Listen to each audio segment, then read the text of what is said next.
Alors, bonjour à tous et bienvenue dans cet audio vlog. J'adore ce terme. Si jamais vous entendez quelqu'un qui fait des bruits de bouche et des choses comme ça, en réalité c'est mon chat, hein. Donc je ne suis pas en train de me lécher la patte, non, pas du tout.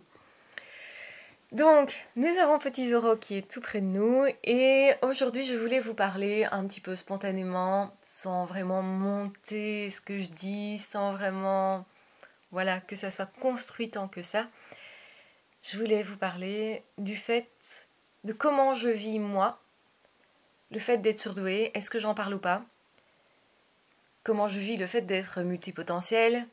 Comment je vis le fait d'être hypersensible? Donc, vous l'aurez compris, ça va être quelque chose de plus personnel, peut-être intéressant pour vous. Et moi, vous savez bien, j'aime autant être transparente sur ce que je vis. Et ce que je pourrais vous dire aujourd'hui pourrait ne plus être vrai dans 5, 10 ans, voire moins que ça. Parce que j'évolue aussi. Je suis en progression, comme vous. Et c'est ce qui me permet d'ailleurs de vous donner des clés de tout ce que je découvre. C'est aussi parce que parfois je redécouvre certaines choses que je vais vous reparler de ça, vous communiquer là-dessus, etc. Et en fait, vous êtes en train du coup de m'accompagner dans mon évolution, dans mon chemin de vie, et vous ne savez pas combien c'est intime, mais c'est hyper intime. Ici, on va parler du fait d'être surdoué. Le terme surdoué, je suis comme tout le monde, je ne l'aime pas. Je ne m'identifie pas vraiment au terme surdoué. Pour moi, c'est toujours cette image de petit savant, parfois même de petit savant fou comme ça. Un peu à la Duck, vous voyez dans le film Le Retour du futur.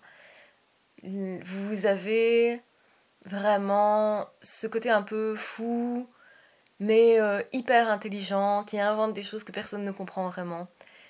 C'est un peu ça que je vois, et aussi ce côté très grande mémoire, ce côté aussi très carré, qu'on pourrait associer du coup au surdoué, alors que c'est pas vraiment ça, on le sait tous. Donc je m'identifie complètement dans le côté hypersensible, plutôt, on va dire, sentimental, plutôt vite impacté par les choses, mais aussi qui arrive à trouver rapidement de quoi avancer. Le côté résilience, je l'ai clairement, mais je ne l'ai pas toujours eu. Plus jeune, par contre, j'étais plus en train de galérer. J'avais plus l'impression d'être en train d'essayer de nager sans vraiment savoir, là. Eh bien, ma vie ressemblait à ça. Et des galères, j'en ai eu. Je me suis sentie plutôt incompétente, de façon générale. Du coup, je ne me disais pas surdouée et je ne me suis pas identifiée comme surdouée pendant longtemps. On ne m'a pas identifiée non plus pendant longtemps. Ce n'est que quand j'ai fait mes études supérieures que forcément un jour j'ai été confrontée aux tests de QI parce qu'on vous fait passer tous les tests sur vous. On essaye tous les tests, que ce soit les tests de personnalité, les tests de frustration, enfin vraiment tous les tests de psycho qu'on apprend, on vous les fait passer d'abord. Et donc du coup, forcément, test de QI également.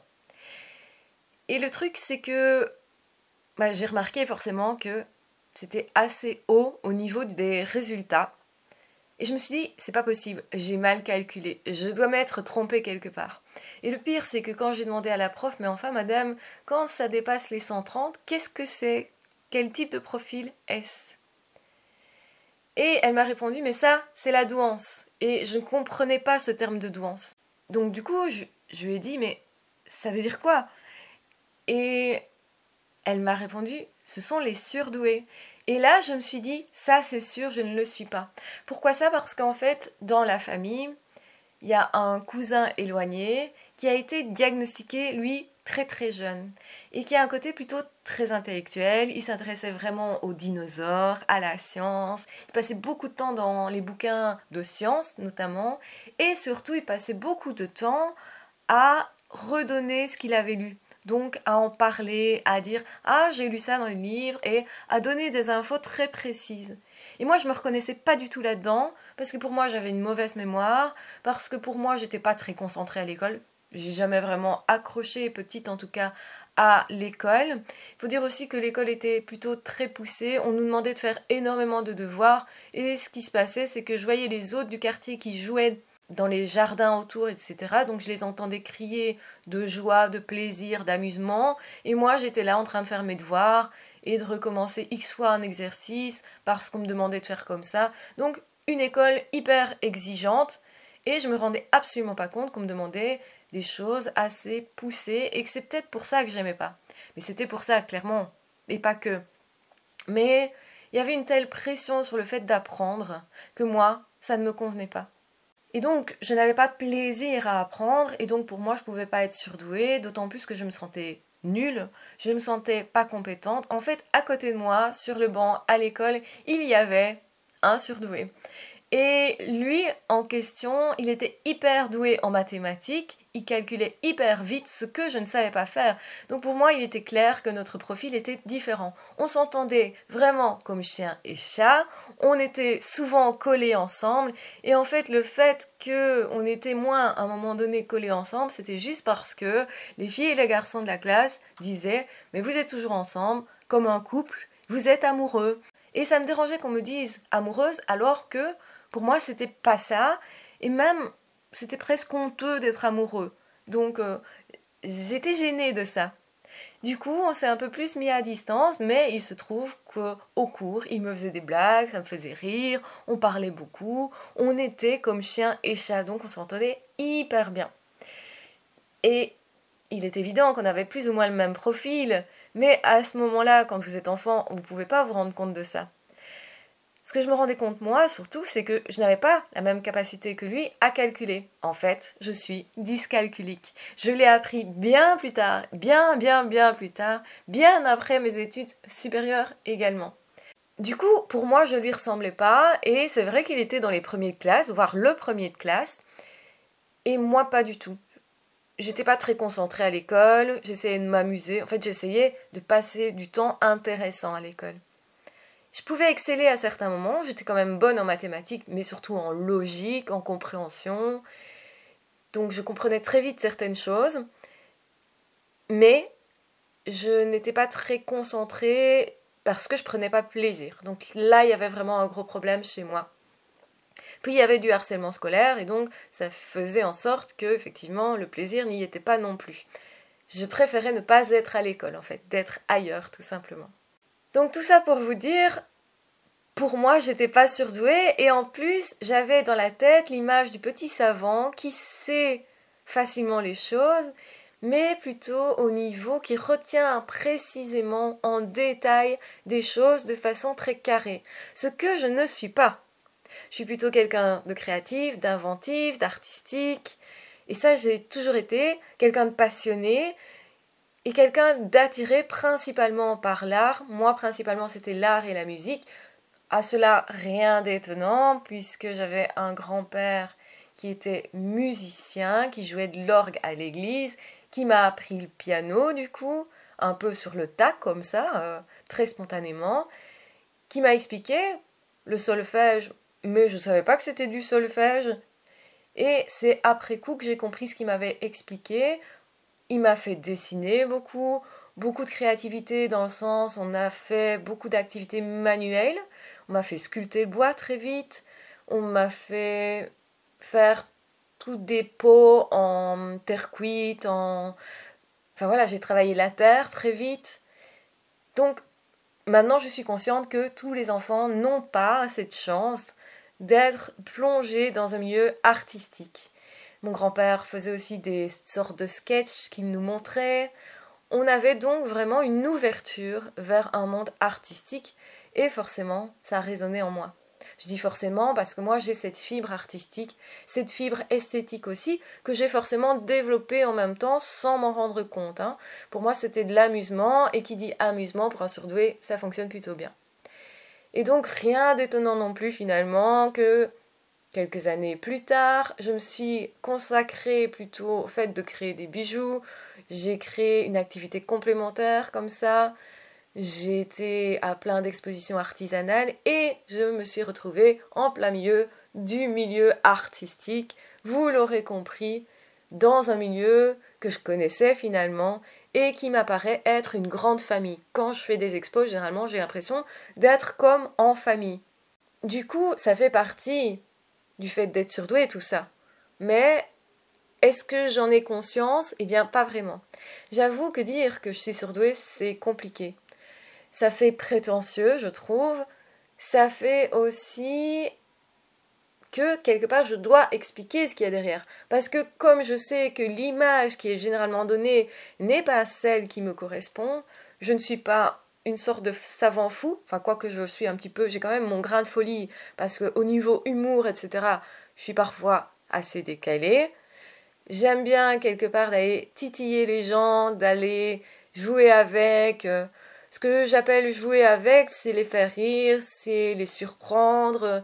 C'est aussi ce côté décalé, créatif, pour arriver à rentrer en contact avec certaines personnes. Donc j'utilise beaucoup l'humour pour, d'une part, faire diminuer la pression qui peut exister quand on rencontre quelqu'un, donc contre le stress aussi. J'utilisais l'humour notamment lors de mes examens oraux, et c'est vrai qu'avec l'humour, j'ai souvent trouvé un moyen de parler à des gens que je ne connaissais pas, de me détendre moi aussi, puisque c'était une source de stress de parler à des gens que je ne connaissais pas, peur d'être rejetée comme tout le monde, et aussi pour montrer une certaine connivence avec la personne. Donc j'utilisais l'humour comme ça. Peut-être je fais un peu moins ça maintenant, mais l'humour reste quelque chose de super capital pour moi parce que ça permet de prendre du recul, de mieux analyser les choses, de les voir différemment, de faire rire, de faire passer à l'autre un bon moment. En fait, à la base de ça, il y a l'envie du partage. Et pendant longtemps, je ne savais pas que j'étais surdouée. Je ne savais pas vraiment que j'étais différente dans cet ordre-là. Je pensais que j'étais différente dans le sens il me manquait quelque chose. Dans le sens j'arrivais pas à être comme les autres, pas aussi sociable. J'ai eu des troubles, on va dire, de phobie sociale parce que dû au harcèlement, et j'ai été harcelée 2 fois à l'école, hein.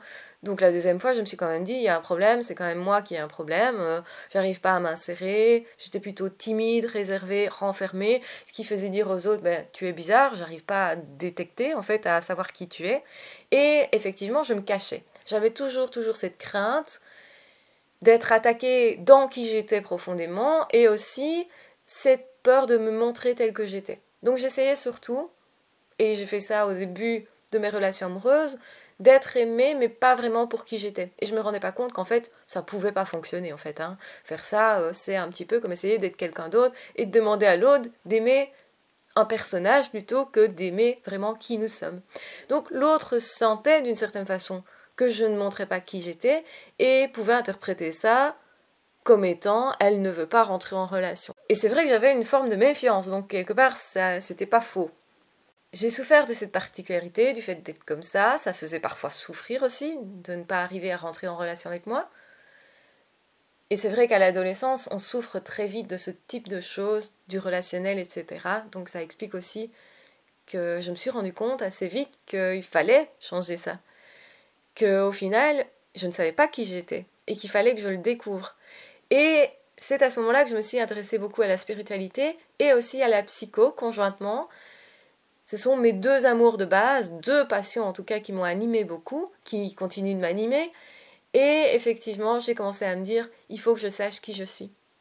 Malgré tout, cette recherche, cette quête m'a fait découvrir des parties de moi, et hyper importantes, des parties qui m'ont construite, hein, parce que me découvrir moi, c'est aussi me construire moi, parce que je me posais la question, qui veux-tu être ? Qui es-tu ? Mais qui veux-tu devenir surtout ? Parce que j'avais cette impression de liberté, de pouvoir choisir qui je voulais être. Bien sûr que je savais que derrière, il y aurait du travail, du développement personnel, et c'est pour ça que la psycho m'a passionnée. C'était quelque part élémentaire pour moi, et c'était quelque part aussi une forme de résilience et de réparation de tout ce que j'avais vécu avant, dans le sens où je choisissais enfin de faire de ce que j'avais vécu quelque chose d'actif. Donc je choisissais, je revivais ça, mais de façon active. Et c'est ça qu'il faut en fait pour défaire les traumatismes et les choses difficiles à gérer. Mais je ne le savais pas, je le faisais sans savoir. Donc, ce qui s'est passé, c'est que j'ai lu énormément à ce moment-là. J'étais tout le temps dans les livres, dans les bibliothèques, etc. Je faisais ça en plus des cours, en plus de mon étude. Donc, mais je lisais au moins 10 livres par semaine, au moins, si pas plus. Et je me souviens que la bibliothécaire me regardait en mode « T'es sûr que t'as lu ça ? C'est pas possible, quoi. » alors que je lisais tout, et même les livres qui m'intéressaient peu, je continuais de les lire en me disant, si ça se trouve, il y a un passage qui est élémentaire pour moi, qui va vraiment faire écho, et si j'arrête de lire ce livre-là, j'aurais l'impression d'avoir perdu éventuellement une info importante. Souvent j'allais jusqu'au bout et ça m'intéressait pas plus que ça, ou ça ne me faisait pas écho, donc c'était peut-être pas le bon moment avec ce livre-là, tout simplement. Mais j'ai souvent vécu les livres comme des rencontres, comme aussi l'occasion finalement de connaître les gens sans devoir leur parler. J'avais un problème de sociabilité quand même. Et ça m'a permis, du coup, d'être plus sociable, de savoir comment faire, de me poser la question justement, qui sont les gens de façon générale, qu'est-ce qu'ils veulent, qu'est-ce qui les fait triper, qu'est-ce qui les fait fonctionner, comment moi je peux rentrer en relation avec eux. Et c'est vrai que j'ai pris ça un peu comme une étude, mais une étude qui pour moi était vitale. Surtout qu'à l'adolescence, vous rêvez de rentrer en contact avec les autres. Je me rendais compte que j'avais pas énormément d'amis. En fait, j'avais eu des amis enfants, etc., qui sont maintenant de nouveau dans ma vie. Mais à cette époque-là, on avait un peu perdu contact parce que j'étais plus dans les mêmes écoles qu'eux et voilà. Et puis j'avais changé d'école suite au harcèlement. Donc je me retrouvais un petit peu sans personne et avec cette volonté de recommencer à zéro. Et je me disais, allez, on fait table rase du passé. Du coup, qui veux-tu être? Qui es-tu vraiment profondément? Et je me rendais compte que je ne savais pas qui j'étais. Et ça, c'était une douleur pour moi. Et donc du coup, c'était hyper important de me construire à l'intérieur. Parce que je pensais que j'avais une personnalité qui était absolument pas intéressante. Je sais, c'est drôle, parce que maintenant je trouve ça drôle de penser ça, mais je me trouvais trop sensible, comme tous les HP généralement. Je me trouvais trop fleur bleue, comme ça. J'avais quelque chose avec l'amour qui me faisait dire ah, c'est un idéal, et c'était vrai, c'était un idéal. Et je voulais rencontrer le grand amour. J'avais cette motivation qui en fait n'est plus vraiment d'actualité parce que je vis plus du tout les choses comme ça. J'adore rencontrer des gens, etc., me lier d'amitié, me lier d'amour éventuellement, partager des choses. J'ai partagé de chouettes histoires amoureuses, longues même. Et donc, l'amour, pour moi, à force d'expérience, je me suis rendu compte que c'était pas ce côté fleur bleue où on est un peu dans sa tête. Et j'avais cette particularité d'être fort dans ma tête, de vivre les choses surtout à travers mes rêves et d'agir finalement pas beaucoup ou d'avoir peur de l'action. Et donc, il y a eu un moment dans ma vie aussi, mais plus tard, après mes études supérieures, où je me suis dit, maintenant il faut agir, maintenant il faut mettre en place les choses, etc. J'ai regretté, en fait, quand j'ai su que j'étais surdouée, ou plutôt que j'ai commencé à l'accepter, et ça date de la début de la trentaine, c'est pas si vieux que ça, on va dire. Donc, même si j'avais vu que je l'étais, et à l'école je m'étais dit non, mais 130, ok, j'ai des résultats extraordinaires aux tests de QI, aux différents items, et en plus j'avais pas fini les items, donc comme j'étais au cours et que je me disais oh oui, ok, on fait ça, mais on fait ça comme un jeu, et je ne faisais pas ça de façon très concentrée.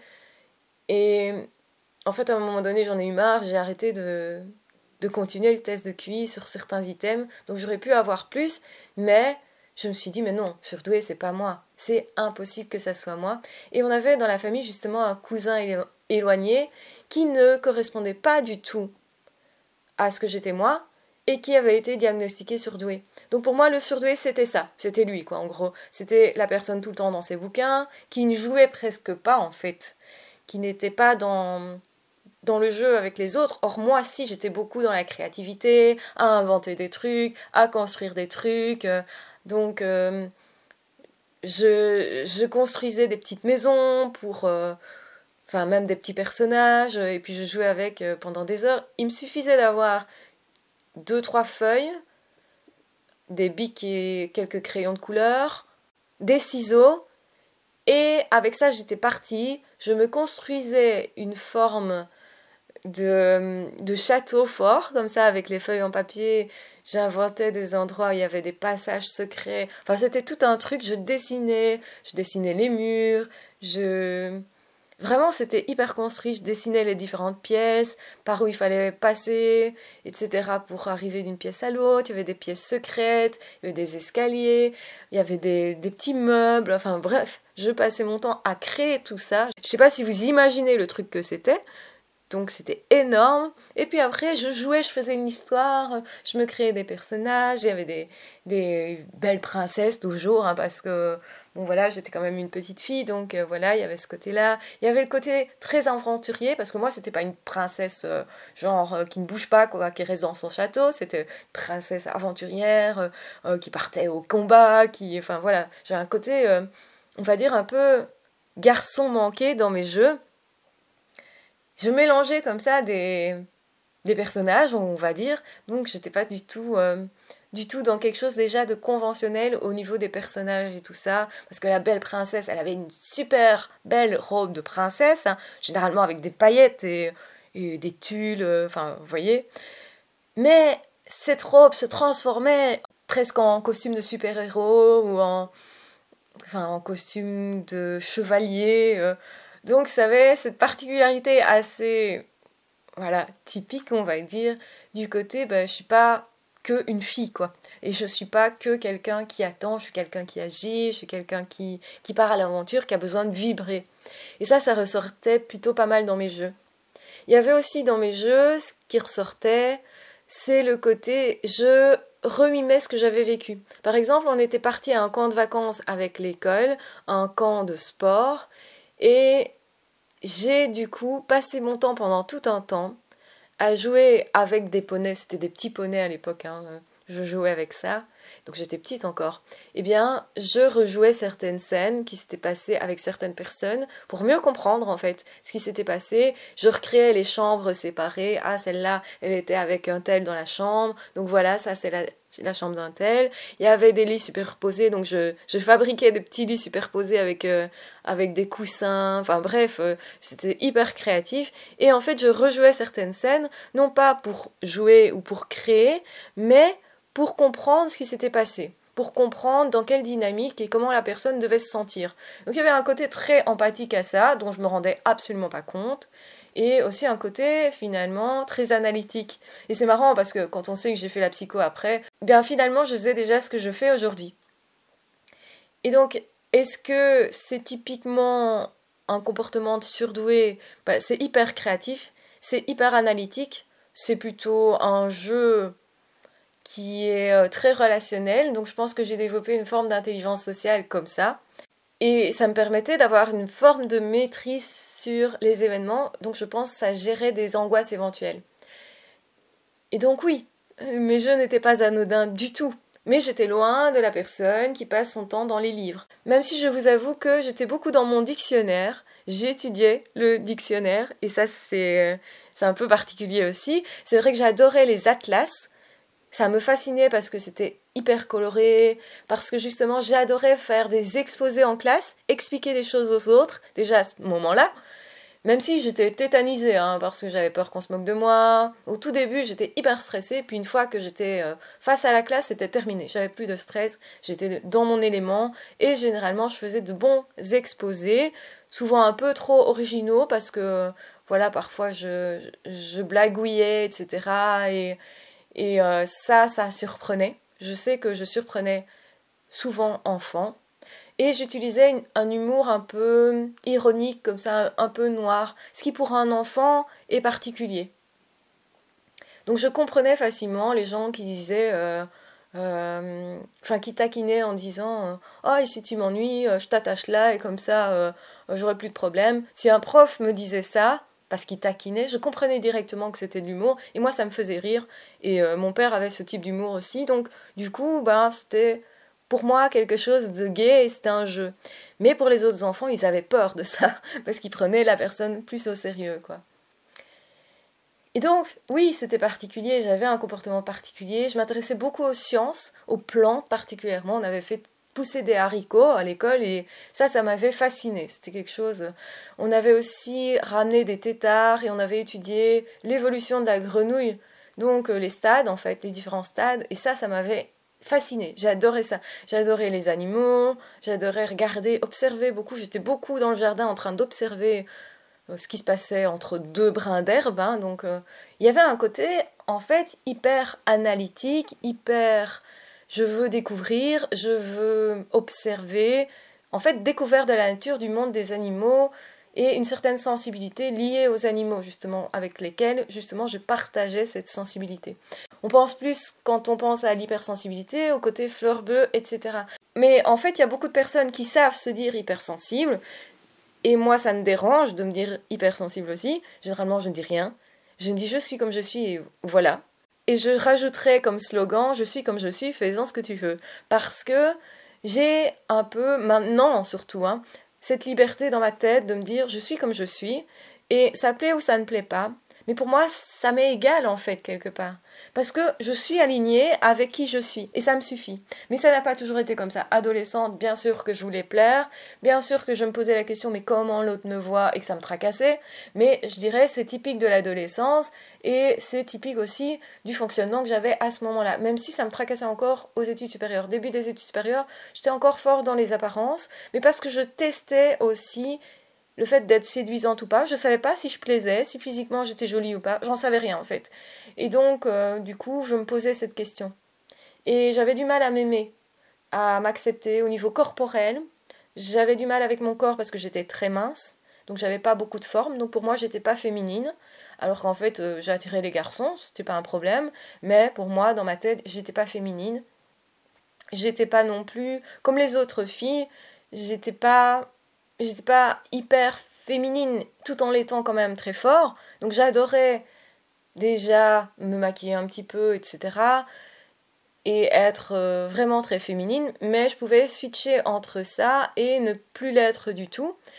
Et puis plus tard, j'ai eu cette espèce de double féminité, parce que ça reste du féminin, mais une fois où j'étais vraiment hyper apprêtée, robe de soirée, machin, j'ai eu vraiment cet attrait pour les robes de soirée. Et d'ailleurs, ça explique que je faisais des bijoux pour marier, principalement, même si je dis je faisais, je fais encore en fait un peu, hein, mais voilà, je me suis plus concentrée là-dessus parce que ça rejoignait ce côté un peu fleur bleue, ce côté rêve, ce côté esthétique, ce côté aussi sublimer la femme, sublimer l'autre, lui donner l'occasion justement d'un bien-être à travers le maquillage et le vêtement. Et pour moi, j'avais cette idée que, effectivement, quand on prend soin de soi et qu'on ne va pas bien, bien généralement on va mieux. On va mieux parce qu'en fait on s'est apporté de l'attention, de l'affection, de l'amour et qu'on a peut-être pris plaisir à faire ça. Moi c'était mon cas, je prenais plaisir à me maquiller, etc.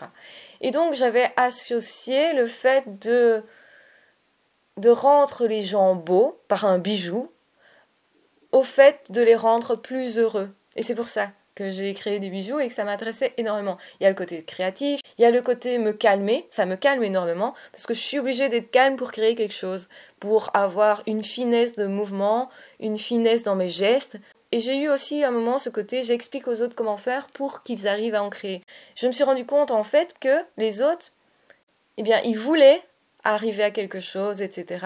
Mais, bizarrement pour moi, il n'y arrivait pas aussi facilement que ce que je pensais. Et je me suis rendu compte que pour les autres, c'était pas si simple que ça de créer des bijoux. Et je me suis rendu compte du coup que j'avais peut-être développé une aptitude. Mais à aucun moment je me suis dit, tiens, c'est parce que t'es surdoué.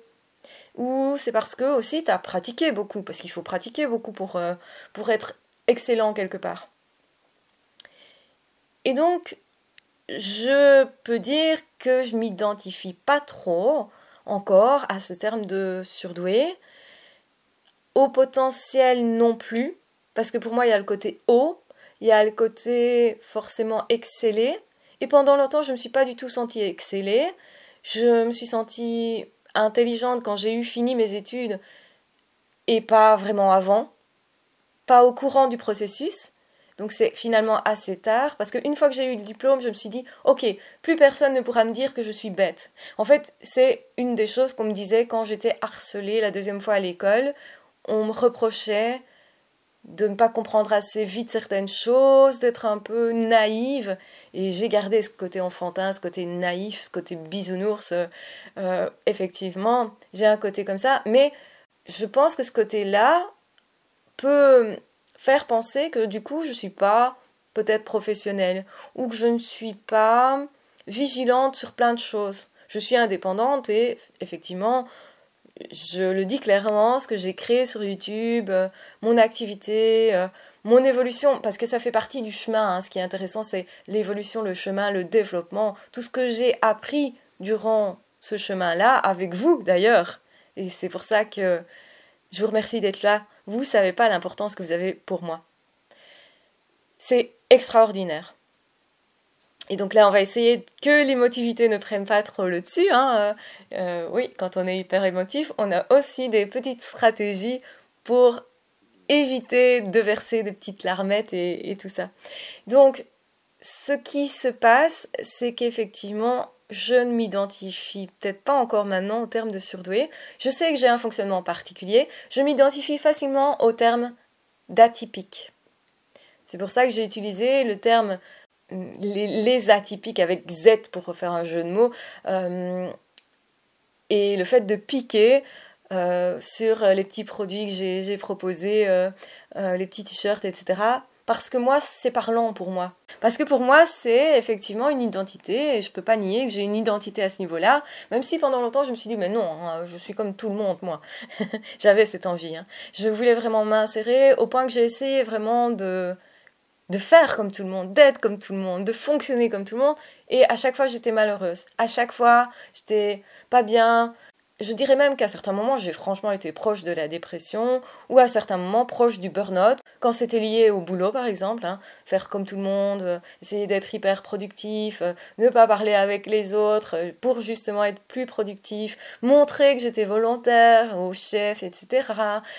Charmer un petit peu les chefs dans le sens, les brosser dans le sens du poil, parce qu'on sait bien qu'un chef doit rester un chef et a son petit ego. Donc ça j'avais compris qu'effectivement, souvent les petits chefs, ils ont beaucoup d'ego, malheureusement, parce que ça ne me convient pas.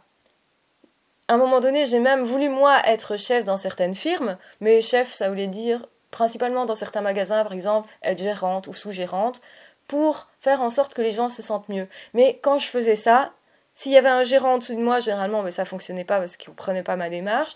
Et il y avait toujours un supérieur aussi au-dessus de moi qui ne comprenait pas ça. Et aussi, peut-être, les personnes en dessous de moi, on va mettre ça en guillemets, j'aime pas le terme au-dessus en dessous, enfin c'est pas juste quelque part, on devrait tous travailler ensemble et puis point.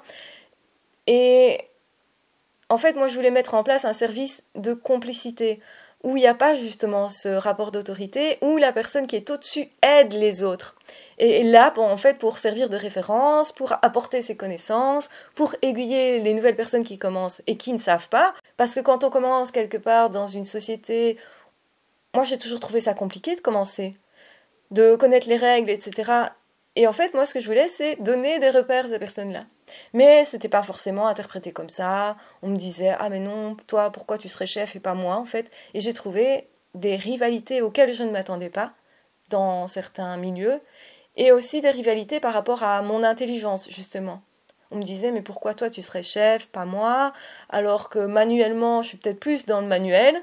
Et c'était pas faux, moi j'étais peut-être un peu plus dans ma tête à certains moments, parce que j'analysais les choses. Et donc du coup, à certains moments, je m'arrêtais, on va dire, de travailler, donc d'œuvrer bêtement, parce que d'avoir la tête dans le guidon, ce serait plus juste. Quand vous passez votre vie à mettre des vêtements sur des cintres, c'est pas folichon quand même, hein. Mais à certains moments, je prenais du recul sur ce que je faisais pour voir comment arranger le magasin. Et alors là, à ce moment-là, j'étais hyper créative, j'avais des super idées, etc. Mais les autres trouvaient qu'à ce moment-là, je m'arrêtais un petit peu et que donc, je faisais peut-être pas super bien mon boulot. Et après coup, je trouve ça ridicule, etc. J'ai essayé de me conformer à plein de choses et de plaire aussi, hein, de m'écraser, moi, au niveau personnalité, de pas trop me montrer, de pas trop briller, de pas trop non plus déranger l'ego des autres. Parce que le fait que vous savez faire certaines choses et assez vite, que vous apprenez vite, eh bien, quand quelqu'un est au-dessus de vous, eh bien, il voit ça comme un danger. Et ça, au début, je ne le comprenais pas. Je ne voyais pas pourquoi, tout d'un coup, certaines personnes avaient l'air de se méfier de moi. Je me disais, mais enfin, j'ai rien fait pour, donc qu'est-ce qui se passe, quoi? Surtout que moi, mon intention, c'était plutôt de travailler avec, et ça a été compliqué pour moi. Et donc, le métier d'indépendant, là, ça me convient vraiment bien parce que je choisis les personnes avec qui je collabore, parce que c'est vraiment un échange. Je regarde toujours, est-ce que j'apporte quelque chose à la personne? Est-ce que la personne vient m'apporter quelque chose? Est-ce qu'on est vraiment sur la même longueur d'onde? Est-ce qu'on cherche la même chose, autrement dit? Est-ce que nos projets vont dans le même sens? Est-ce que c'est OK pour chacun? Est-ce que l'autre est traité à sa juste valeur et à ma juste valeur? Donc j'ai maintenant, avec le temps, développé une certaine valeur de ma personne. C'est un peu prétentieux de dire ça, mais en même temps c'est vrai aussi, c'est une forme d'amour, de dire, ben voilà, j'estime que j'ai une grosse valeur quand même, une grande valeur, on va dire ça comme ça. Et donc du coup, quand je regarde une personne en face de moi, je me dis, est-ce que j'attribue la même valeur que moi à l'autre? Donc j'ai tendance en fait à remonter un peu les gens. Ça veut dire que je trouve que les gens se dégradent facilement, et je vais aller lui dire, par exemple, j'adore ta manière de faire ceci ou ça, c'est extraordinaire pour moi, tu as un don à ce niveau-là. Parce que souvent, c'est le truc que je n'ai pas. Hein. Quand je vois chez les autres quelque chose d'exceptionnel pour moi, c'est souvent un truc que j'ai pas développé suffisamment ou que j'aurais aimé avoir, savoir faire, ou simplement je suis admirative de ce que la personne peut proposer. Et c'est ça qui fait que j'ai envie de travailler avec quelqu'un alors. Hein. Mais c'est vrai que du coup, je me demande, mais est-ce que l'autre y trouve vraiment son compte? Ça, c'est une question que je me suis beaucoup posée en amour, en fait. Et là, à ce moment-là, quand je me la posais, je me disais que moi, j'étais peut-être pas suffisante. Et pendant longtemps, je me suis dit ça. Même au travail, pendant longtemps, c'est un truc qui perdure, même encore maintenant, qui peut revenir, où j'ai l'impression que finalement, je suis inférieure aux autres. Et donc, ce terme de surdoué, je m'identifie pas. Je suis pas du tout quelqu'un qui a l'impression d'avoir beaucoup de mémoire. Je sais que je retiens énormément de choses affectivement, de choses qui me passionnent, que je sais apprendre hyper vite dans certains domaines, dès que je me passionne pour un domaine, mais dès que je ne suis pas passionnée pour quelque chose, je suis récalcitrante à l'apprentissage. Mais vraiment. Et ça peut être très surprenant, justement, ce côté-là. Et donc, je suis douée et absolument pas douée. J'ai les deux côtés, en fait. Et c'est justement ça, être surdoué, hein, pour la plupart. Il y a beaucoup de personnes qui vont dire justement au tout début, ah non, c'est pas possible, c'est pas moi, je suis pas surdouée, sinon j'aurais eu cette facilité à l'école que l'on voit dans certains films où on met en avant vraiment les enfants qui sautent des classes, qui réussissent plus, etc. Et donc du coup, eh bien oui, ça pose question parce que je m'identifie pas dans ce côté-là. J'ai pas eu ce type d'enfance, moi, hein, on m'a pas reconnue très tôt. On m'a fait faire pourtant des tests assez petites, mais parce qu'il se posait la question, tiens, qu'est-ce qu'il y a de particulier avec cet enfant-là? Et de voir est-ce que oui, j'étais apte. Donc j'ai effectivement eu plusieurs périodes, on va dire, où j'ai été aiguillée vers le centre PMS, où j'ai eu une gentille dame qui m'a fait passer des jeux, ce qui était pour moi des jeux, mais c'était un test de QI, je le sais maintenant, mais après coup, j'étais petite. Et donc, je sais qu'elle en a conclu que non, ça allait très bien, que même je comprenais très vite. Elle m'avait fait des réflexions d'ailleurs, ah mais t'es vachement douée pour ça. Et je sais bien qu'à un moment donné, j'avais toutes des formes à rassembler, je devais faire les mêmes formes. Et ça, j'adorais, parce que c'était hyper créatif et hyper manuel en fait. Donc, j'ai cette particularité en fait, de me dire aussi que tout ce qui est manuel est peut-être pas intelligent. Pourquoi? Parce que notre société met en évidence tout ce qui est plutôt intellectuel. Donc le raisonnement.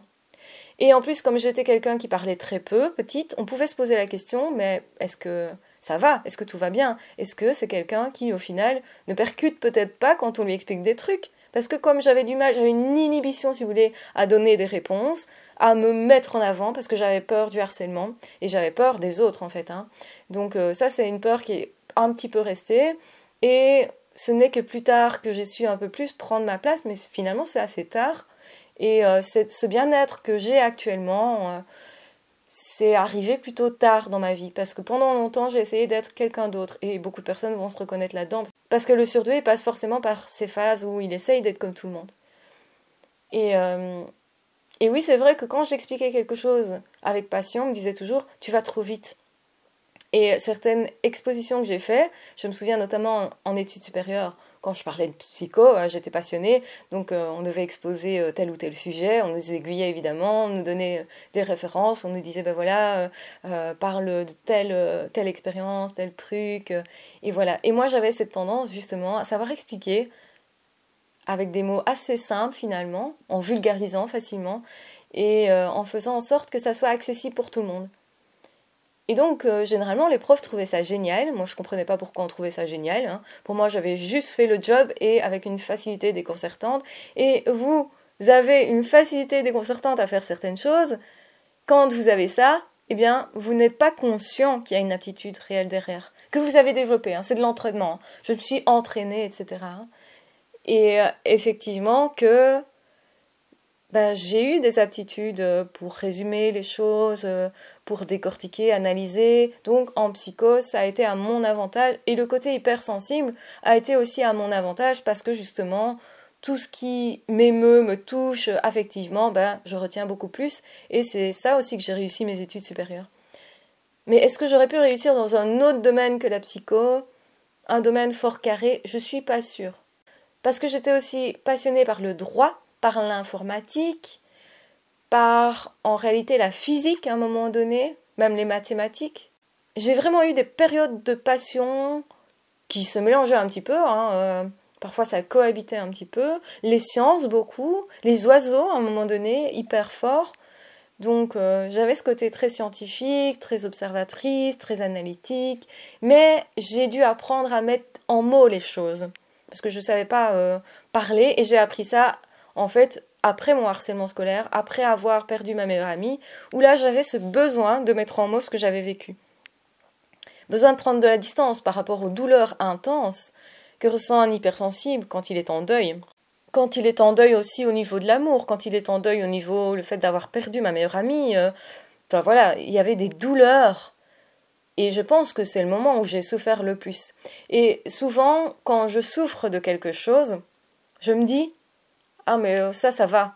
Vous l'aurez compris, je comparais avec ces périodes-là, qui est une partie de l'adolescence où on n'a pas d'outils, on n'a pas de point de repère. Donc effectivement, on n'a pas, je vais dire, de quoi tamiser tellement la souffrance. Même si j'ai compris qu'avec le sport, j'arrivais à me décharger au niveau anxiété. J'ai compris aussi qu'avec l'humour, j'arrivais à rentrer en contact. J'ai compris que si sincèrement, je m'intéressais aux gens, et sincèrement, je m'y intéressais, eh bien, que je pouvais créer de chouettes relations. Donc j'avais vraiment déjà compris que l'autre s'intéresse principalement, on va le dire, à lui-même, particulièrement aux périodes de l'adolescence, parce qu'on est en souffrance, en fait, on est en construction. Et donc, moi, j'aimais aller vers quelqu'un et lui dire « ça, chez toi, c'est formidable ». Et avoir cette impression que j'avais rehaussé la personne et que j'avais en fait montré réellement qui était cette personne, hein. C'est pas du faux, c'est pas du factice, c'est pas de la manipulation, c'est pas je charme pour charmer ou je valorise pour valoriser et pour avoir quelque chose derrière. Non, c'était vraiment pour... Parce que pour moi, c'était plus juste en fait, que cette personne se traite mieux.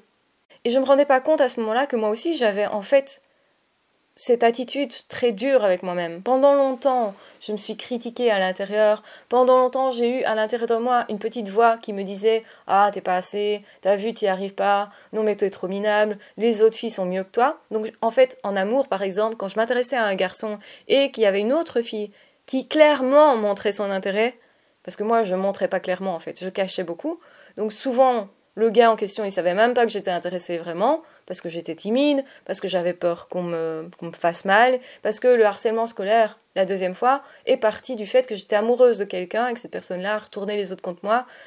Enfin bref, il y a eu quelque chose, je veux dire, de l'ordre de l'amour, donc je me méfiais des gens qui étaient amoureux de moi en plus. Donc ce qui n'a pas simplifié vraiment ma vie sentimentale, hein. Et puis ça m'a fait beaucoup souffrir au niveau hypersensibilité, au niveau sentimental, au niveau émotionnel, et aussi au niveau de me mettre à la place des autres, et je pensais que peut-être j'étais pas une bonne personne, qu'il valait mieux pas me fréquenter parce que c'était source de problèmes. Et ça c'est quelque chose qu'on m'a fait croire durant le harcèlement, hein. Mais j'ai su défaire ça après coup, mais je restais quand même très dure avec moi-même, j'avais besoin d'évoluer, mais cette dureté, je pense, a été aussi l'occasion de me dépasser et de dépasser ma timidité, mon problème social. J'arrivais pas, par exemple, quand j'étais en appartement, donc d'étudiant, ce qu'on appelle un cote ici en Belgique, je n'arrivais pas, par exemple, à aller chercher mon pain, à parler avec un commerçant, à dire bonjour, au revoir, je voudrais ceci, hein. C'était pas plus compliqué que ça, mais... Pour moi, j'avais l'impression que la personne allait me juger, allait me trouver bizarre, j'avais peur de bafouiller, j'avais peur parce que j'étais hyper stressée, il fallait que je passe 4 fois devant l'enseigne. Et il fallait qu'en fait, il y ait une baie vitrée pour que je puisse voir à l'intérieur qui était cette personne, que cette personne me paraisse bienveillante pour que j'ose aller demander un pain. Donc faire des courses, c'était compliqué. Il y avait beaucoup de choses comme ça qui étaient très compliquées au début pour moi. Parce qu'en plus, je me retranchais derrière les gens. Parce qu'en plus, j'avais eu souvent, en fait, une amie plus franche que moi, avec laquelle j'allais en relation. Donc, en fait, quelque part, j'avais pas développé cette capacité à rentrer en relation avec les autres. C'est une des choses que j'ai eu le plus de mal à développer, mais comme j'étais hyper dure avec moi-même et que je me disais, tu dois y arriver, c'est fondamental, et comme j'étais vraiment, vraiment assez hard avec moi-même dans les exercices que je faisais pour aller vers les gens, ben à un moment donné, ça s'est décoincé. Par habitude, hein, par pratique. Donc non pas que j'avais pas peur, hein, j'étais tétanisée. Et il y a des moments, j'avais vraiment pas des bonnes expériences, au point de ne plus aller dans une boulangerie parce que là, j'avais pas fouillé, quoi. Ou parce que là, j'avais tremblé quand j'avais donné la pièce, quoi. Enfin, je sais pas si vous voyez le truc, parce que la personne en face, qu'est-ce qu'elle s'en fout, hein. C'est là qu'on se dit, on est hyper centré sur soi quand on est dans la timidité ou dans la peur de l'autre. Parce qu'il y avait la peur de l'autre aussi, mais il y avait surtout la peur du jugement de l'autre. Et en fait, ce que je sais maintenant, c'est que j'avais peur de me juger moi, hein. Et c'est vrai, j'étais hyper jugeante avec moi. Ce qui n'était pas simple, hein. J'étais vraiment... on sentait que je ne m'aimais pas et ça a impacté aussi relationnellement beaucoup les choses. Au niveau de l'amitié, ça allait, parce que je trouvais que là, j'étais plus apte, que c'était plus simple et qu'il n'y avait pas vraiment d'enjeu, parce qu'un ami, enfin, quand vous êtes dans un auditoire et que vous voyez, je sais pas combien de personnes il y avait, mais facilement 300 personnes, je me disais, ben ok, si j'arrive pas à parler avec cette fille-là, ben, je parlerai avec l'autre. Et je me disais, ben c'est pas grave, il n'y a pas trop d'enjeu. Mais quand un garçon me plaisait et que c'était celui-là et pas un autre, ben là, il y avait un enjeu de fou. Et je me mettais une pression de fou et généralement, je faisais rien, hein. Ou pas grand-chose en tout cas. Je lui disais juste bonjour, au revoir, et pour moi, j'avais déjà fait pas mal, quoi. Mais il n'y avait pas de résultat tangible.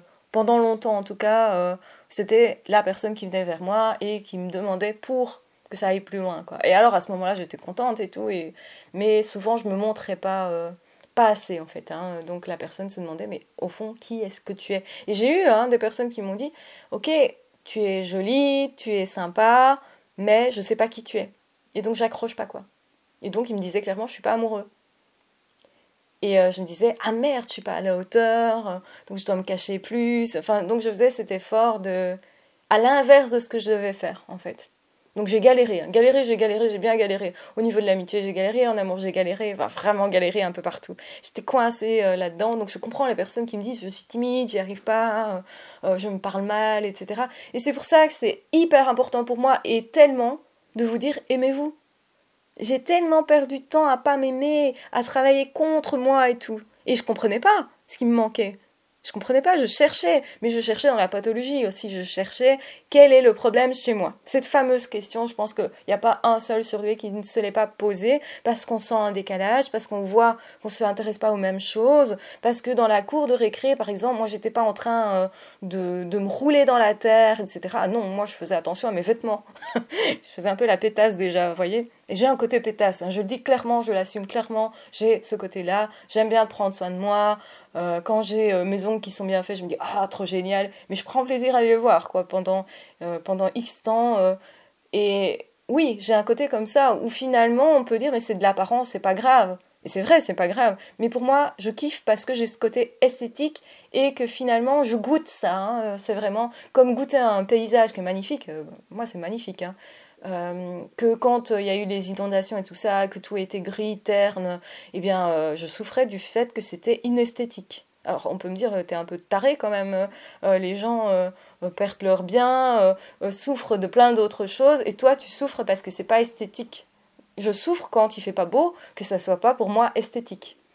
Donc, les couleurs ne sont pas aussi belles. Quand il y a du soleil, les couleurs sont très belles. Par contre, quand il y a trop de chaleur, trop de lumière, mais là, c'est trop et c'est pas non plus esthétique pour moi. Je suis un peu chiante. Donc ça, c'est de l'hypersensibilité, c'est de la sensorialité. Tout le monde ne fait pas attention à ça. Je suis hyper de bonne humeur quand pour moi, il y a du soleil, mais pas trop, qu'il n'est pas cuisant non plus, mais que c'est entre les deux, il y a un petit vent et il y a du soleil. Alors là, c'est mon kiff, et là, je vais vous dire, ah, j'étais trop de bonne humeur, j'ai envie de travailler, j'ai envie de faire plein de trucs. C'est juste dingue d'être comme ça. C'est pas comme tout le monde, ça c'est sûr. Mais est-ce que je peux dire, je suis surdouée? Ça sonne pas juste pour moi. Quand je dis je suis hypersensible, ça sonne peut-être un peu plus juste, ce qui peut expliquer que beaucoup de personnes vont se dire hypersensible sans se dire surdoué. Ce qu'ils veulent dire, c'est surdoué. Mais le fait d'être hypersensible et surdoué, c'est pas la même chose. Il y a beaucoup de personnes qui vont confondre. Je ferai une vidéo là-dessus pour vraiment faire la distinction entre les deux, parce que je trouve qu'à certains moments, c'est de la désinformation, et que si vous êtes concerné par le fait d'être surdoué et le fait d'être hypersensible ou le fait d'être juste hypersensible, il faut que vous sachiez à quel profil vous appartenez, parce que je pense que c'est vraiment là que vient la source du bien-être, c'est se comprendre pour s'accepter, et sans se comprendre on ne peut pas s'accepter, pour s'accepter au niveau émotionnel, et puis pour se mettre en action et accepter enfin d'être qui je devais être. C'est-à-dire, oui, je suis née sur cette terre pour être surdouée, arrête de faire semblant d'être quelqu'un d'autre à un moment donné. Simplement. Parce que tant que tu veux faire comme les autres, et faire comme les autres, ça peut être vouloir à tout prix avoir une maison, vouloir à tout prix travailler comme employé ou ouvrier. Ça veut dire vouloir à tout prix se mettre en plein milieu de plein de personnes parce que tout le monde fait ça et qui kiffe, et se dire pourquoi moi je kiffe pas? Je devrais, donc je vais me forcer. Et donc en fait, on y perd son latin, parce qu'en fait, on perd de l'énergie dans des trucs qui sont pas nous. Et en plus, non seulement on perd son énergie, mais à un moment donné, on se perd soi. Et c'est beaucoup plus grave, parce que là, on ne s'honore pas et on ne s'aime pas. Et on sent qu'on ne s'aime pas. On ne sait pas pourquoi, on ne sait pas parfois l'expliquer. Mais on sent que, en fait, on fait quelque chose qui est contraire à soi, et que, en fait, on se dit comme message, je ne t'aime pas. J'essaye de te changer parce que je ne t'aime pas, parce que je ne t'accepte pas comme tu es. Et pour moi, être qui je suis ne va pas forcément de pair avec le fait d'affirmer d'être surdoué ou d'affirmer d'être multipotentiel, même si j'avoue qu'être multipotentiel, j'ai une facilité à le dire que je n'ai pas avec le fait d'être surdoué ou avec le fait d'être hypersensible. Donc ça veut dire sûrement que j'ai une forme de jugement encore, ou un petit truc qui... ou une peur du jugement des autres, donc de mon propre jugement. Peut-être, il y a de ça. Une peur de déranger. J'ai pas envie de déranger les gens de toute façon, hein, parce que je me dis, ça ne sert à rien. Ça va juste créer possiblement des jalousies et du conflit, alors qu'en fait, ça ne sert à rien. Ça va pas m'apporter quelque chose de le dire, de l'affirmer. Et c'est ça aussi que, du coup, je ne le fais pas. Pendant longtemps, je l'ai pas dit. Et vous m'avez dit, oui, mais bon, on l'a vu, quoi. Hein. Parler vite comme ça, être passionné, analyser plein de choses en détail, de psycho en plus, donc qui est hyper émotif. Voilà, c'est vrai qu'il y a parfois, je vous avoue, je suis quand même encore dans une forme de tamiser qui je suis. C'est pas m'empêcher d'être qui je suis, mais de tamiser qui je suis dans les réponses que j'apporte aux personnes. Par exemple, vous allez mettre des commentaires et j'aurai envie de dire oh trop génial, oh t'as kiffé ma vidéo, c'est trop bien. Enfin voilà, et on parle pas comme ça, vous voyez, parce que c'est trop passionné, parce que je vais pas dire oh c'est trop génial, et par écrit ça fait un peu snob comme ça fait un peu ah bah t'as vu ma vidéo elle est trop bien quoi, ça fait prétentieux. Et c'est pas ce que je veux faire transparaître, mais du coup je m'empêche peut-être un peu d'être naturel, de répondre naturellement à certains messages, et parfois ça peut expliquer que du coup je dis attendre avant de répondre parce que je sais pas comment trop répondre, et du coup j'évite de répondre, ou voilà, ça me sort de la tête parce que je fais autre chose et que je suis emballée par autre chose, ou que j'ai vu juste après un autre message, ce qui est souvent le cas, hein. Et du coup je sais plus où donner de la tête, donc j'ai un problème à ce niveau-là, dans le sens où je m'auto-censure un peu, ouais, et je me fais cette réflexion, j'aurais envie de signer que ta journée soit excellente, ou un truc un peu qui pourrait paraître être du flan. Et ça me dérange de me dire, mais la personne de l'autre côté va penser que c'est du flan, en fait, que je le pense pas vraiment. Et alors que moi, je le pense vraiment. Mais j'ai pas envie de mettre ce côté trop en avant, spécialement. Parce que là, je sais que sur ma chaîne, j'ai pas que des personnes spirituelles, ou que des personnes qui justement sont surdouées, ou que des personnes émotives, ou que des personnes... Je sais qu'il y a un peu du tout venant, même si globalement, je pense qu'il y a quand même beaucoup plus de surdoués qu'ailleurs, forcément, beaucoup plus de personnes victimes de pervers narcissiques sensible du coup aussi, puisqu'il faut une sensibilité pour être victime de ce type de personne. Donc je pense quand même que je parle principalement à ce type de profil. Et je vais vous dire clairement, quand je vois qu'une personne n'est pas du tout de ce type de profil-là, qui a des fautes d'orthographe à tous les mots, qu'on comprend même peut-être pas ce que la personne veut vraiment dire et tout, et que cette personne me clash parce que ça ne lui convient pas, parce qu'on n'a pas les mêmes valeurs et pas les mêmes fonctionnements, je me dis mais c'est pas grave, c'est pas une personne avec qui normalement je vais vraiment pouvoir œuvrer.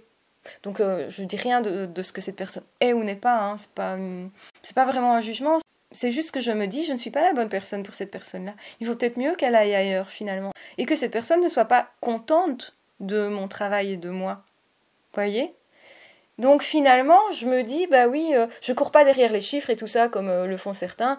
Moi, tout ce qui est justement être dans la rivalité, c'est quelque chose que je supporte pas.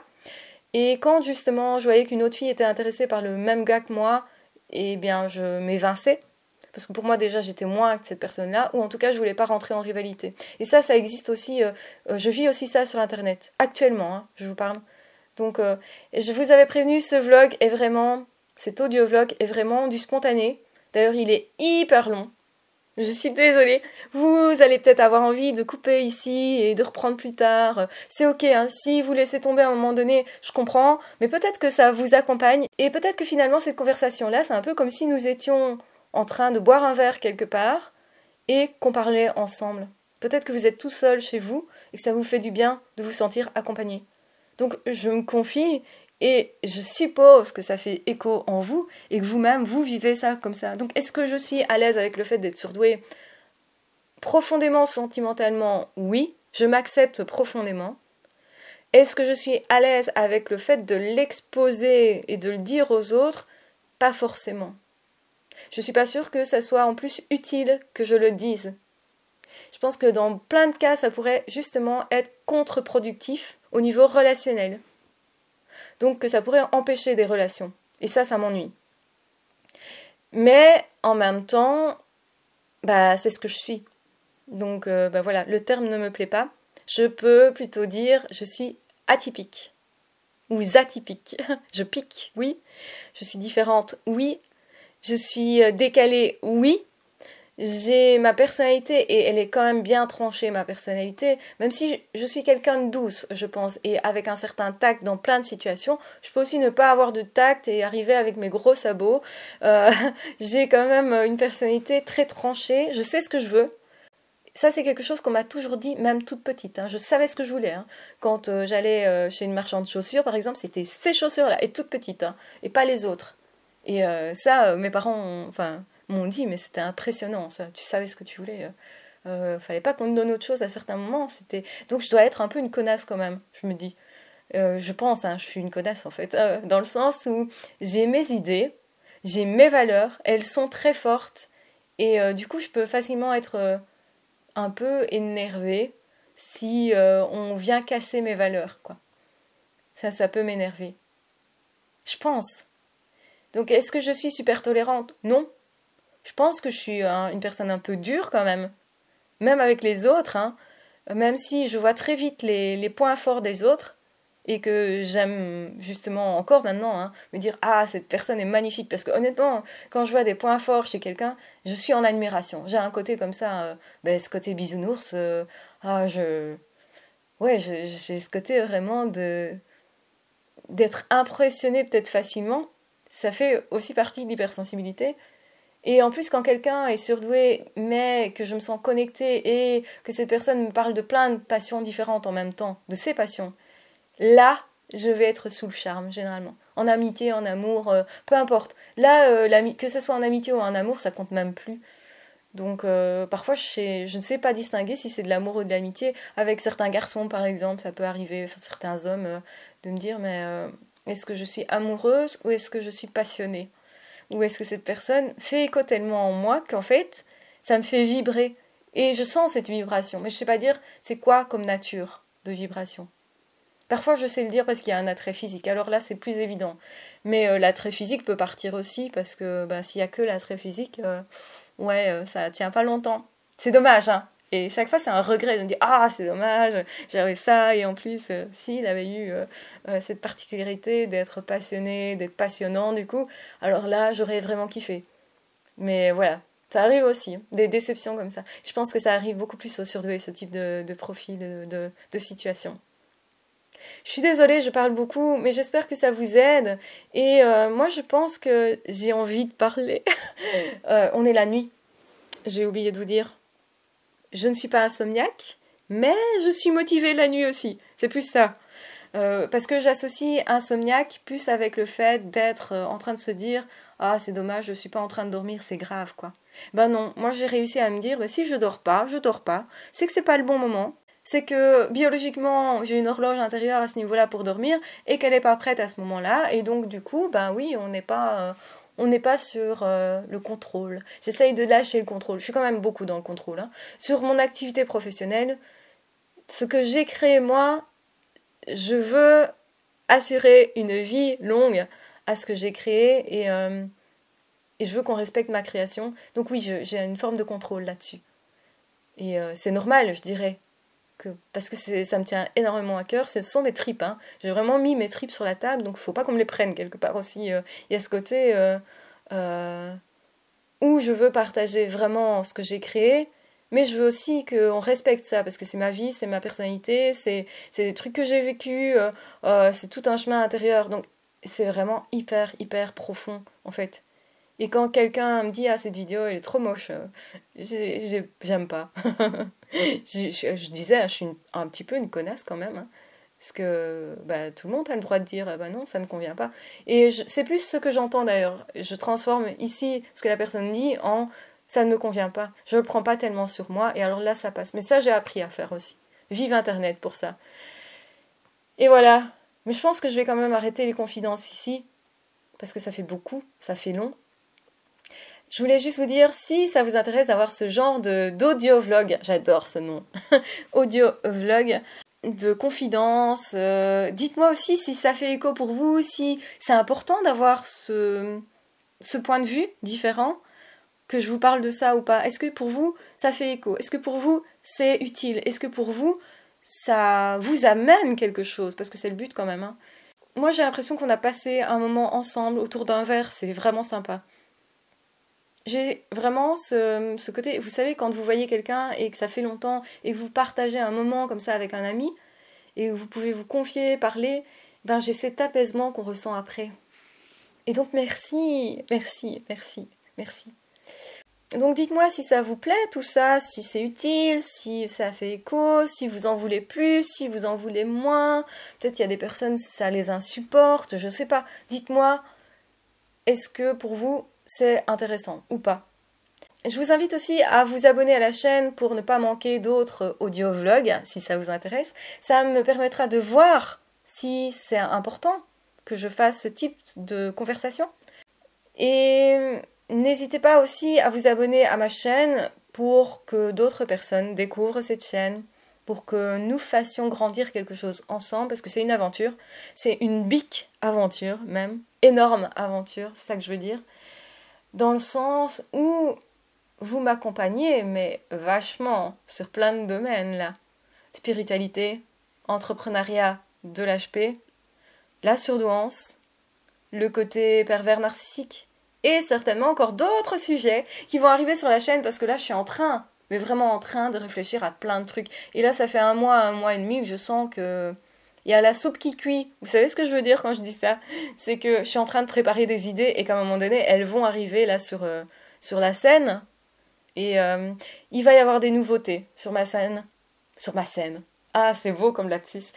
Oui, il va y avoir des nouveautés sur la scène, sur ma chaîne principale, je voulais dire, mais sur la scène, dans le sens, oui, c'est ce que je vous montre de qui je suis, c'est ce que je vous montre de tout ce que j'ai découvert, c'est ce que je vous transmets. J'espère en tout cas. J'avais ce besoin de transmettre quand j'ai commencé il y a 6 ans ces vidéos, ce besoin de communiquer, de partager, de me dire que finalement, mon passage sur Terre, je vais en laisser quelque chose. Il y a un côté comme ça, laisser une trace et que cette trace surtout permettent un monde meilleur. Alors je suis un peu bisounours, hein, c'est prétentieux, le monde meilleur, oui. J'ai envie d'améliorer le monde, oui je sais, c'est prétentieux. Mais j'avais dit hein, que j'étais un peu une connasse, mais c'est aussi mon côté connasse qui ressort, mon côté prétentieux. Je dois être un peu prétentieuse du coup. Hein. Si je n'arrive pas, je pense, à utiliser ce terme de sourdoué pour moi-même, pour les autres ça va très bien, hein, mais pour moi-même, c'est que je pense que je suis prétentieuse, je pense. Mais je dois être prétentieuse. Déjà, s'exposer sur Internet, faire des vidéos, c'est prétentieux à mort, je pense. C'est hyper égocentrique. J'avais dit hein, que un youtubeur, c'est forcément égocentrique. Donc je suis égocentrique. Est-ce que je suis centrée sur moi? Oui, forcément, aussi.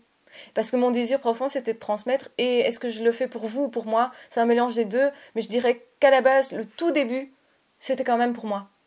Parce que je faisais ça en me disant, de toute façon, personne va s'intéresser à ce que je fais. Donc c'est quand même la preuve que je faisais ça pour moi. Parce que ça me faisait triper, parce que c'était passionnant, parce que ça me faisait vibrer, parce que ça remplissait ma vie. Dans le sens où, aussi, au niveau du boulot, je vibrais plus. Et du coup, ça me permettait de m'échapper de mon quotidien, je pense, et de construire quelque chose. D'avoir, en fait, cette sensation d'être en évolution. J'adore ça. Hein. Moi, je suis vraiment bien dans ma peau quand je me sens en évolution. Je pense que c'est souvent chez les surdoués, ça. C'est une particularité, je pense. Voilà, voilà. Tout ça pour vous dire tout ça. Ouais. Donc je vais arrêter ici de parler parce que oui, ça va être vachement long. J'aurais dû commencer mon audio-vlog en vous disant prenez un thé, un café, quelque chose pour vous hydrater, quelque chose pour manger. Parce que nous, surdoués, on a du mal quand même à se rendre compte que notre corps a besoin de quelque chose quand on est dans une activité, parfois dans l'écoute intensive de quelque chose. Donc dorénavant, quand je parlerai d'audio-vlog, attendez-vous à ce que ça soit long. Attendez-vous du coup à peut-être avoir besoin de boire ou de faire quelque chose, de vous hydrater, de, je sais pas moi, de faire une pause peut-être dans l'audio, de l'écouter en plusieurs fois. Mais je trouve ça sympa de penser que peut-être vous êtes tout seul chez vous et qu'au final, je vous ai tenu compagnie et qu'au final, vous m'avez tenu compagnie. Et qu'au final, on vit ce moment de partage que peuvent ressentir deux amis quand ils se quittent après avoir passé un bon moment ensemble et qu'on se dit « Ah, c'était bien quand même, j'ai vécu ». Vous voyez, ce côté de satisfaction d'avoir vécu quelque chose qui était, en tout cas, plein de sens pour nous. C'est ce que je ressens là à la fin de cet audio, donc merci à vous. Même si je vous ai un peu poussé à aller boire un verre avec moi, hein, c'est un peu ça quand même. Donc, je disais hein, tantôt, bah ouais, je suis un peu une connasse, ben voilà, ça se confirme. J'ai pas de mal avec ça. J'assume complètement le fait que je puisse être égocentrique, décalée, atypique, pas comme les autres, sûrement centrée sur moi, sûrement une tendance à faire ma pétasse, à me montrer comme ça, une tendance à vouloir séduire peut-être, mais dans le sens séduire, vouloir attirer les gens vers moi parce que j'ai envie de passer un bon moment avec. Et je fais ça dans la rue parfois aussi en disant oh bonjour madame ou enfin joli votre petit chien ou je fais ça comme ça et on peut me dire bah oui c'est de l'intelligence sociale mais je crois ça va plus loin. Ça me donne quelque chose quand je vois un sourire sur le visage d'une personne et que je croise X fois la même personne et que cette personne, au début, elle ne me regardait pas. Et puis, maintenant, quand elle me croise, elle me fait un grand sourire parce qu'elle sait que je lui dirai un truc. Voilà. Des personnes âgées aussi qui peut-être sont tout seuls tout le temps et quand voilà, vous les croisez, ils sont contents de vous avoir croisé. Et moi, honnêtement, ça me fait plaisir d'avoir juste croisé une personne et de m'être dit aujourd'hui, j'ai au moins fait ça. Ça a du sens et c'est porteur pour moi. C'est ridicule un peu, hein, je pense, mais j'ai l'impression d'un échange. Et un échange qui est peut-être très éphémère, très superficiel, très en surface, on dira. J'aime pas ce terme superficiel parce que généralement, c'est ça qui va créer ensuite une chouette relation. Donc faut pas sous-estimer le fait que juste socialiser, faire des petites choses comme ça en surface, eh bien ça pourrait donner de la profondeur à une relation qui débute. Voilà, je vais vous laisser là-dessus, parce que je pense que c'est hyper important, surtout après le corona, après une période d'isolement qu'on a tous vécu, forcément, de vous dire, si vous cherchez comment vous faire des amis, c'est le premier pas, les gars. C'est vraiment, moi, dans ma vie, ça m'a aidé beaucoup. Vous savez bien, pourtant, j'étais pas sociable du tout, là, hein. Je partais de loin, quand même. Eh bien, ça, cette idée de me dire qu'on peut être en surface sans que ça soit superficiel, sans que ça soit en fait à mes yeux quelque chose de négatif, parce que dans quel cas vous ne prendriez pas la peine de saluer la personne, de lui dire une phrase ou de lui faire un sourire, de rire avec quelqu'un que vous ne connaissez pas, c'est juste génial. J'adore ça. Et il y a des personnes, énormément de personnes qui m'ont touchée. Parfois, je me demande, mais que devient cette personne âgée? Je parie qu'il y a des personnes que j'ai croisées comme ça qui sont plus de ce monde. Et je pense souvent à un petit monsieur comme ça que j'avais vu autour d'un noisetier. Donc en fait, on regardait dans l'arbre avec mon ex, on regardait dans l'arbre, et puis il y a un petit monsieur qui regardait aussi. Il m'a dit ah ben oui, voilà, ben là il y a des noix, il y a des noisettes là, et là ce sont des pommes, elles sont pas encore prêtes. Là il faut venir à telle époque, et on a parlé un peu comme ça. Et c'était tellement agréable que je repense souvent à ce monsieur que je n'ai plus vu depuis un moment. Hein. Donc à mon avis, il y a des chances que soit il soit parti dans un home, ou soit il soit plus de ce monde, et j'y pense souvent. C'est bizarre hein, comme ça. Pourtant, c'est une personne que je ne connais pas, mais une personne que j'ai trouvée belle du fait simplement d'avoir parlé 5 minutes avec. Et ça m'arrive souvent. Et c'est ça que je dis, j'ai un côté hyper bisounours et un côté sensible. Ça a touché ma sensibilité. Et sûrement, il y a de l'empathie qui joue, enfin, il y a un truc comme ça, puisqu'on faisait la même chose au même moment, et il est venu en aide aussi, vous voyez, ce côté. Et ça m'a charmé, ça m'a plu. Sans doute que j'ai senti cette solitude qu'il avait aussi, qu'il y avait un côté comme ça, et que donc j'ai été heureuse de partager ce moment-là avec cette personne-là. Et ça paraît rien. Ça paraît justement ni profond ni quoi que ce soit. Ça paraît être de la surface, mais pour moi, ça n'est en rien superficiel. Et la preuve, c'est que cette personne a marqué ma mémoire. Et c'est pour ça que je voulais vous dire aussi, vous ne savez pas si vous marquez ou non la mémoire de quelqu'un.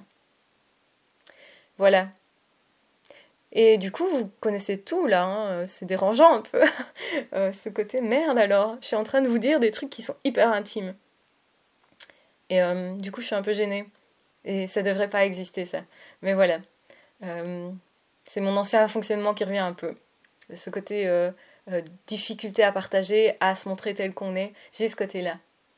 D'ailleurs, j'ai aussi un petit peu cette impression que à certains moments, je me retranche derrière des connaissances et tout ça, et que je suis pas très accessible. Je me suis faite cette réflexion il y a pas longtemps. Je suis pas très accessible. Je pense que je me protège encore de, comme si on m'avait harcelée et que ça veut dire que peut-être encore ça allait arriver. Je sais pas. Je dois avoir une méfiance quand même à ce niveau-là qui n'est pas normale, ou pas tout à fait normal, on va dire ça, qui devrait peut-être encore tomber, c'est ça que je veux dire. Mais bon, je suis en évolution comme vous, je suis pas parfaite comme vous, et ça me va très bien. Et voilà, donc je vais assumer maintenant le fait que je vous ai confié tout ça, tout simplement. J'espère en tout cas que ça vous a été utile. N'hésitez pas à vous abonner, comme ça me montre que ce que je fais a une résonance chez vous et qu'il faut que je continue. Ça va m'encourager en fait. Et si par contre ben, vous ne vous abonnez pas, ça voudrait dire pour moi, ben, ok, c'est pas intéressant peut-être ce que je fais, je devrais peut-être passer à autre chose. Donc, et comme c'est le début de cette chaîne de vlog, eh bien, j'ai peut-être besoin de retour, parce que n'oublions pas que je suis toute seule devant un petit écran ou devant un appareil d'enregistrement audio, là, et je vous vois pas, donc je sais pas ce que vous pensez. Donc ce serait bien que vous me donniez un retour, que... En tout cas, merci d'avance à toutes personnes qui vont commenter, qui vont me dire quelque chose à ce niveau-là, et me donner un retour à ce niveau-là. C'est hyper important pour moi, je vous le dis pas assez, que vous êtes important pour moi, et que vos messages sont importants pour moi, et que... Ouais, c'est compliqué de répondre à tout le monde et que je me rends bien compte que j'ai failli à ma tâche à ce niveau-là. Pour moi, idéalement, j'aimerais bien répondre à tout le monde en fait. Mais je me rends bien compte que j'ai que 2 bras, 2 jambes et pour l'instant, c'est pas possible. J'ai pensé à engager quelqu'un pour ça, mais je me dis, mais alors ce serait pas moi, donc ça serait pas non plus authentique. Voilà, j'ai pensé à plein de solutions et j'y pense encore aujourd'hui. Et donc, sorry aux personnes qui vont être blessées, je réponds pas assez vite ou pas comme ils veulent enfin voilà, c'est pas mon intention de vous blesser, c'est pas mon intention de vous nier, c'est pas mon intention que ça soit frustrant parce que ça doit l'être un peu. Et moi, j'ai déjà ressenti ça avec des youtubeurs où j'essayais absolument d'avoir une conversation ou un contact et j'arrivais pas en fait. Je me dis, mais putain, c'est hyper frustrant d'être sur un chat par exemple, de poser une question et jamais la personne ne me répond. Mais je comprends aussi, hein, parce que cette personne avait beaucoup d'abonnés, elle en a encore plus maintenant. Donc moi-même, parfois, je suis des youtubeurs. Je vous en parlerai, ça. Ça peut être hyper intéressant. Surtout que je pense que je suis principalement des surdoués. C'est bizarre, hein? C'est étrange, n'est-ce pas? Oui, je suis ironique, hein. Voilà, je vous embrasse bien fort, je vous aime très fort, prenez bien soin de vous. Je vais clôturer ici l'audio. J'espère que vous avez passé un excellent moment. J'espère parce que c'est ce que je souhaite. En tout cas, moi, j'ai passé un bon moment avec vous. Merci pour ça. Et merci pour votre bienveillance. Je sais qu'il y a beaucoup de personnes bienveillantes et j'ai une chance extraordinaire d'être en relation avec vous. Et pas avec d'autres personnes, avec vous. Donc je vous embrasse bien fort, prenez bien soin de vous et on se retrouve très vite dans d'autres audios ou audio-vlogs, dans d'autres vidéos ou vidéo-vlogs, dans d'autres contenus, peut-être aussi sur d'autres chaînes. Ah, ciao, bye bye!